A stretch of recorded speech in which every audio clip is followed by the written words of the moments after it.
Bonjour à tous et bienvenue dans ce nouveau mini-cours. Aujourd'hui, nous allons voir qu'est-ce qu'une perturbation atmosphérique et quelles sont ses influences sur la météo et donc sur notre pratique du parapente. Alors, qu'est-ce qu'une perturbation ? Eh bien, sous nos latitudes tempérées, on appelle une perturbation un système qui est dépressionnaire, qui est formé de deux fronts et d'un secteur chaud qui va se trouver entre ces deux fronts. On représente le front chaud en rouge et le front froid en bleu.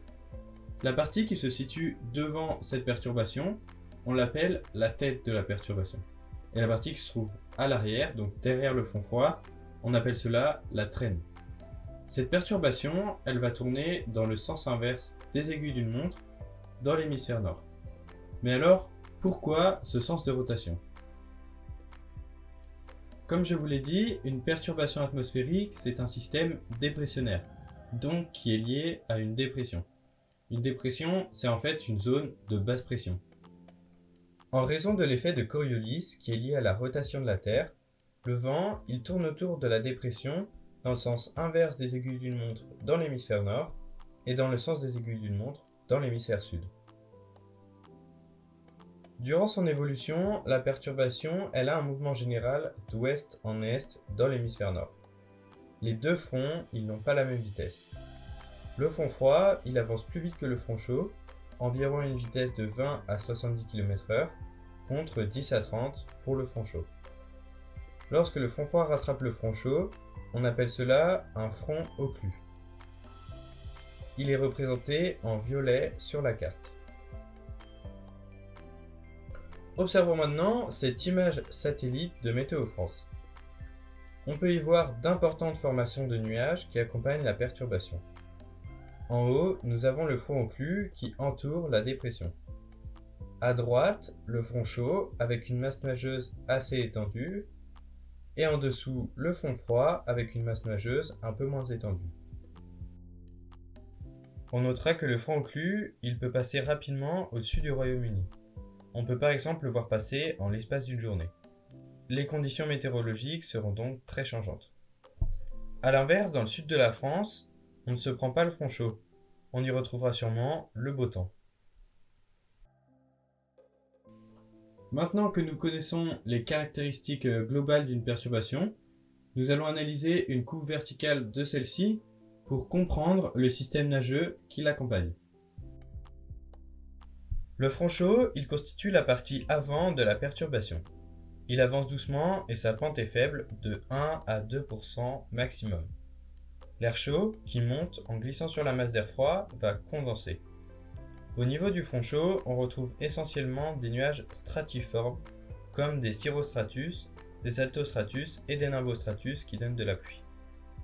Mais aussi quelques cumuliformes des étages supérieurs, comme des cirrocumulus et des altocumulus. Par exemple, si on se positionne à un point fixe, on verra d'abord arriver un voile de cirrus, ensuite des cirrostratus, des altocumulus, des altostratus, puis des nimbostratus et des stratocumulus. La formation de nuages, elle varie beaucoup en fonction de l'état de la masse d'air. Il arrive parfois que, en cas de forte instabilité, au passage du front chaud, on ait formation de cumulonimbus par exemple, mais c'est très rare.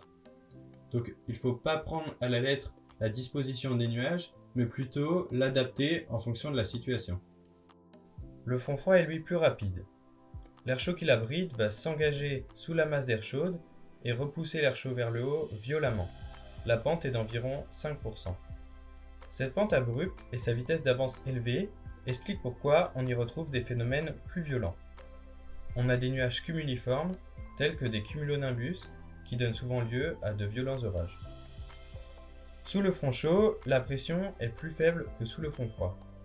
Durant le passage de la perturbation atmosphérique, la pression va d'abord baisser doucement, se stabiliser, puis augmenter rapidement au passage du front froid.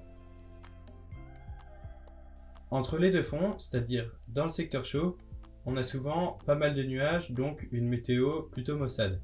Mais il arrive parfois qu'on ait des bonnes conditions, notamment pour le vol libre.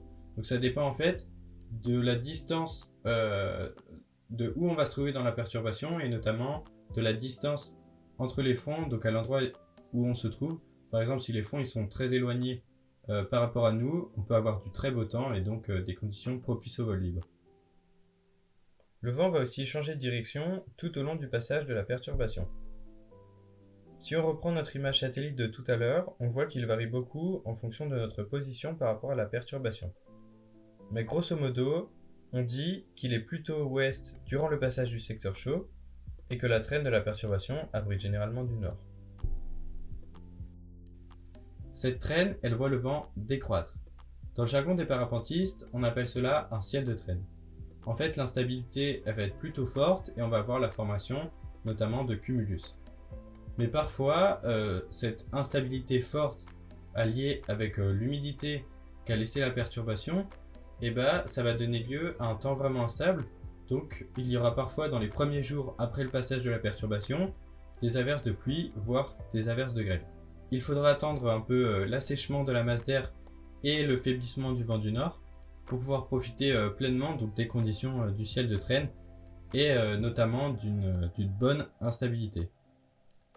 L'avantage, c'est que cette instabilité et l'humidité de l'air, ça va marquer les zones de thermique. Donc en général, on va se retrouver avec des thermiques qui vont être coiffés d'un nuage. Donc en général, c'est des cumulus. Voilà, maintenant vous savez comment se forme une perturbation atmosphérique et quelles sont ses influences sur la météo et sur notre pratique du parapente. J'espère que ça vous a plu.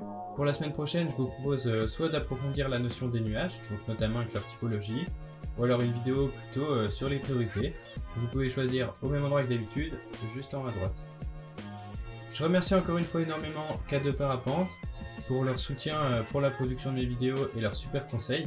Donc si vous voulez aller les voir, le lien de leur site, il est juste en description. Si vous avez des questions, vous pouvez me les poser en commentaire, je suis là pour y répondre. Et surtout pensez à vous abonner pour pas louper les prochaines vidéos qui vont arriver très bientôt et aussi des gros projets qui seront là cet été. En tout cas d'ici là, portez-vous bien et je vous dis à très vite.